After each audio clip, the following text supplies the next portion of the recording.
Hoy, el nombre de Irán resuena en cada punto del globo. Informes de enfrentamientos, peligros y pactos clandestinos lo sitúan en el foco de la escena mundial. No obstante, existe un aspecto que casi nadie percibe, algo que no figura en los encabezados, ya que el auténtico porvenir de Irán no fue dictado por líderes políticos ni militares. Fue establecido hace milenios en las escrituras de la Biblia. En efecto, Irán posee una función profética, su trayectoria no se inició con sublevaciones contemporáneas, sino con una denominación ancestral, Persia. Y su presencia no es un hecho aislado. Desde el primer tomo bíblico hasta las premoniciones más alarmantes del fin de los tiempos, Persia surge reiteradamente como un participante fundamental. Pero lo más inquietante no es su inicio, sino su desenlace. Todo comienza tras la gran inundación, cuando la humanidad emergía de las aguas del juicio. Noé y sus 3 descendientes, Sem, Cam y Jafet, volvieron a poblar la tierra. En el 10º capítulo del Génesis se desvela el primer esquema espiritual de las naciones. De allí emergen 2 designaciones casi olvidadas, pero cruciales, Madai y Elam. Madai, descendiente de Jafet, fue el progenitor de los medos, un pueblo formado en las regiones montañosas del norte, en lo que actualmente identificamos como el núcleo de Irán. Eran guerreros indomables, autónomos, de organización tribal, una gente que no se doblegaba ante nadie. Elam, por otro lado, era vástago de Sem, su linaje habitó las productivas planicies del suroeste, cerca del Golfo Pérsico. 2 pueblos, 2 estirpes, una misma geografía, la futura Persia. La Biblia pronto nos revela su influencia. En el capítulo 14 del Génesis se registra por primera vez un gran conflicto internacional. El rey Kedorlaomer de Elam encabeza una confederación oriental para incursionar en Canaán. Saquean ciudades, esclavizan comunidades y capturan a Lot, el sobrino de Abraham. Pero entonces ocurre lo impensable, Abraham, con apenas 318 sirvientes, se enfrenta a esos monarcas y los derrota. Libera a Lot, humilla a los invasores y proclama un mensaje perdurable: ninguna potencia oriental puede vencer a quien cuenta con el favor divino.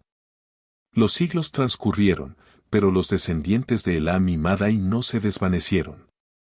Compartían territorio y destino, desde las llanuras hasta las montañas. Persia comenzaba a emerger. Clanes se unían, reinos surgían y, paulatinamente, un imperio se consolidaba. Un imperio que no sería un mero actor geopolítico, sino un instrumento de origen divino. Y si Persia fue seleccionada una vez por la providencia, ¿qué función desempeñará cuando el juicio final se presente? Mientras los imperios se erigían y caían, mientras los tronos de reyes soberbios eran consumidos por el polvo del tiempo, Persia se alzaba con una misión velada. Una nación pagana, sí, pero no fuera del alcance de Dios, porque Él, siglos antes, había escogido a Persia como medio de juicio y de liberación. Los profetas lo anunciaron con una claridad asombrosa. Isaías declaró que los pueblos de Elam y Media, los antepasados de Irán, serían utilizados por Dios para castigar a Babilonia, la nación que había devastado Jerusalén. Y lo más impactante, Isaías lo predijo más de 150 años antes de que sucediera. Pero eso no fue todo. También profetizó que un rey pagano aún no nacido sería designado como ungido por el propio Dios para liberar a Israel. Lo mencionó por su nombre, y así aconteció. En el siglo VI a.C., un rey medo unificó las tribus y fundó la primera capital imperial en Ecbatana, en tierras iraníes. Su nieto, Ciaxares, reorganizó el ejército y destruyó Nínive, la brutal capital asiria. Persia, desde su interior, se estaba transformando en la herramienta de un plan eterno. Mientras tanto, en Babilonia, un adolescente hebreo vivía como esclavo en la corte del monarca más influyente del mundo. Su nombre era Daniel.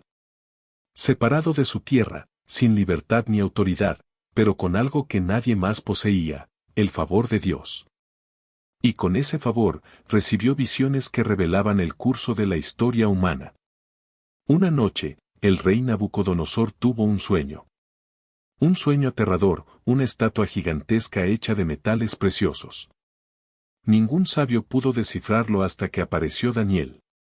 Con autoridad divina, le dijo, tú eres la cabeza de oro, pero después de ti vendrá otro reino, uno representado por los brazos de plata.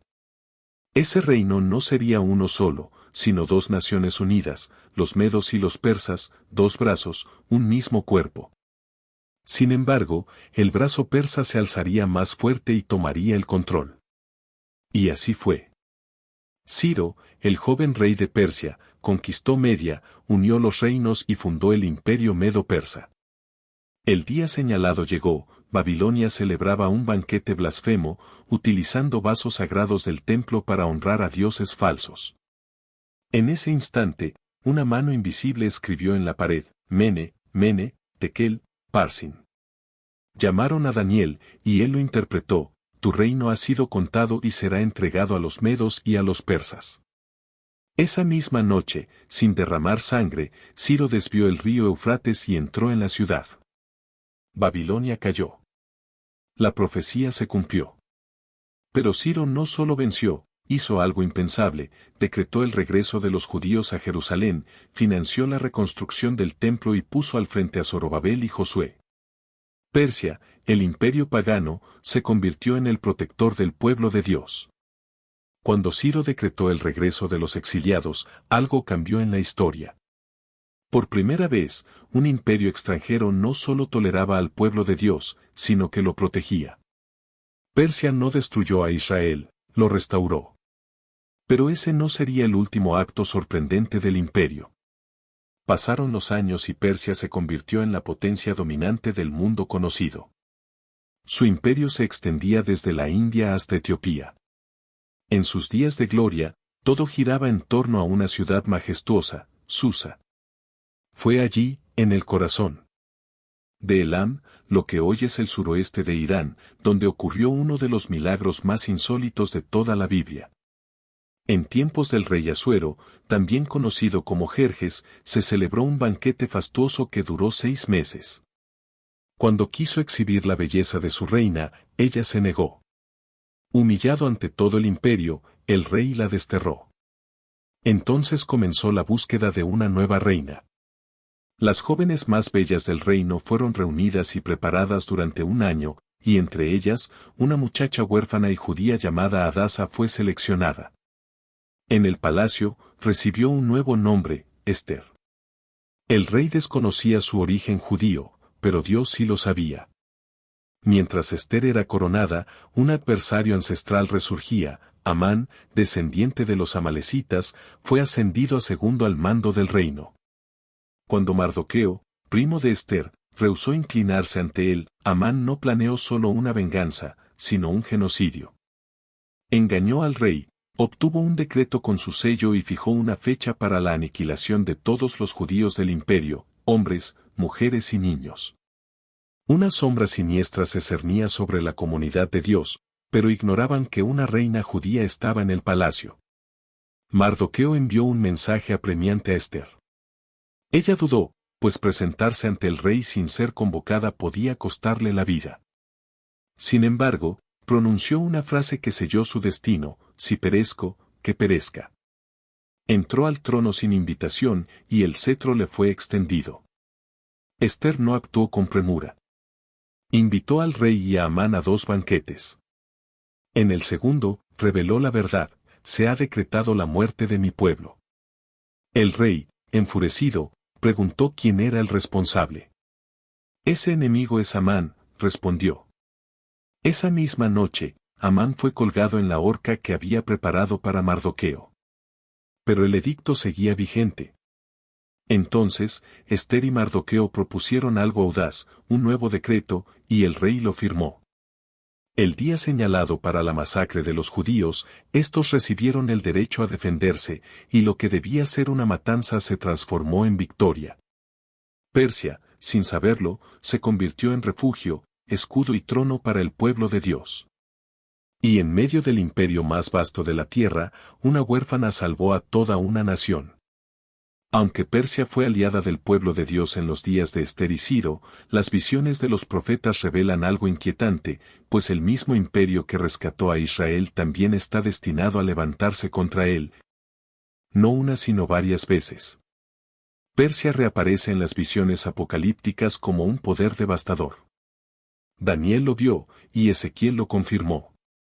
Daniel fue testigo de visiones que trascendían tiempo y espacio. En una, vio 4 bestias emergiendo de las aguas del caos.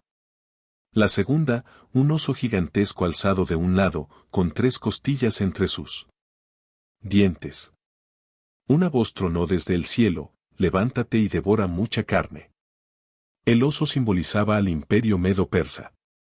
Al estar alzado de un solo lado, señalaba la supremacía persa sobre los medos.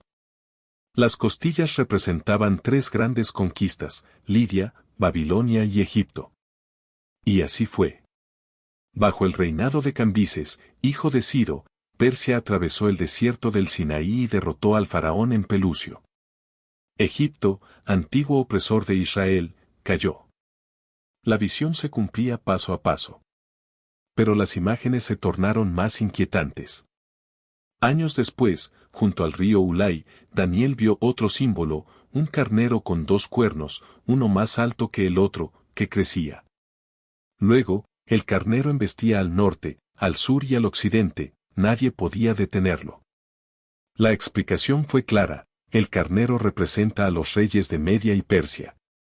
De nuevo, Persia aparece como una potencia desatada, ya no como aliada de Israel, sino como un imperio imparable. Pero de pronto surge otra figura, un macho cabrío que cruzaba la tierra sin tocar el suelo, con un solo cuerno. Embiste al carnero, lo derriba y lo pisotea. Ese macho cabrío era Grecia, y el cuerno, Alejandro Magno. Daniel vio que Persia, gloriosa e indomable, sería destruida en un instante por un enemigo veloz. Y así sucedió. Alejandro venció a Persia con una velocidad que dejó al mundo en silencio. Pero Persia no desapareció. Incluso bajo dominio extranjero, seguía viva, esperando. Y siglos más tarde, volvió a surgir en el momento más inesperado. En el Evangelio de Mateo leemos que unos magos del Oriente vinieron a Jerusalén, preguntando por el nacimiento del rey de los judíos.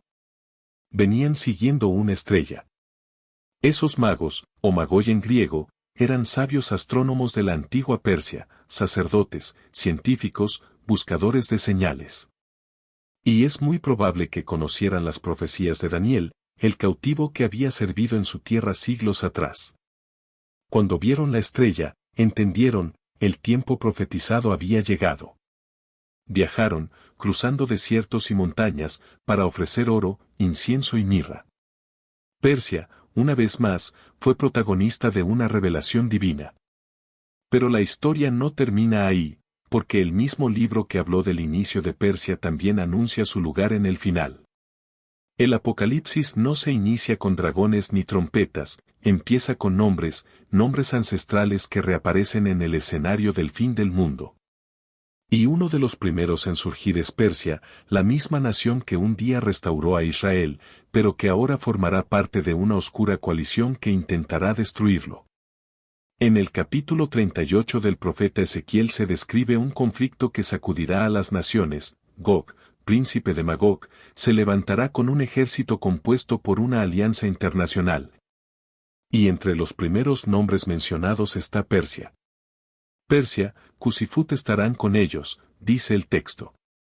Cus, la antigua Nubia; Fut, asociado con el norte de África, Gomer y Togarma, regiones cercanas al Cáucaso y Turquía; y al frente, Gog, una figura vinculada con potencias del norte, posiblemente euroasiáticas.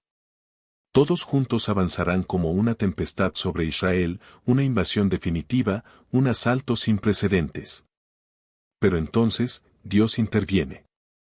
No con ejércitos humanos, no con diplomacia, sino con fuego del cielo, con terremotos, con confusión entre las tropas. El ataque se convierte en juicio, las fuerzas de Gog son aniquiladas, los campos quedan cubiertos de cadáveres, las armas arderán durante 7 años, y el mundo sabrá que Jehová es Dios. Persia, como parte de esa alianza, recibirá el castigo. Pero aquí es donde la historia da un giro inesperado. Otro profeta, Jeremías, ya había hablado de Elam, ancestro directo de Persia, y su mensaje fue doble. Primero, juicio, yo quebraré el arco de Elam, parte principal de su fortaleza, dijo el Señor. Pero después añadió algo desconcertante, en los postreros días haré volver a los cautivos de Elam. Es decir, habrá juicio, sí, pero también restauración. La Biblia no cierra la puerta sobre Persia, aun cuando se levante contra el pueblo de Dios, aun cuando participe en la guerra final. Su historia no termina en cenizas, porque Dios, incluso en el juicio, deja abierta la posibilidad de redención. El Irán de hoy, desafiante y rodeado de alianzas oscuras, podría ser el Irán profético. Pero también puede ser el Irán restaurado, porque la profecía no es solo advertencia, es esperanza. Está escrito que al final las naciones subirán a Jerusalén a adorar al Rey, y entre ellas tal vez esté Persia. Aquel que fue enemigo podría ser testigo de la gloria restaurada. Desde el Génesis hasta el Apocalipsis, Persia ha estado presente, en el principio, sembrada por Dios, en el exilio, como libertadora, en la natividad, como testigo, en el fin, como adversaria y quizás como redimida. Ahora la pregunta es para ti, ¿crees que Irán está cumpliendo hoy su papel profético? ¿Estamos viendo los primeros movimientos del fin o todavía hay esperanza de redención?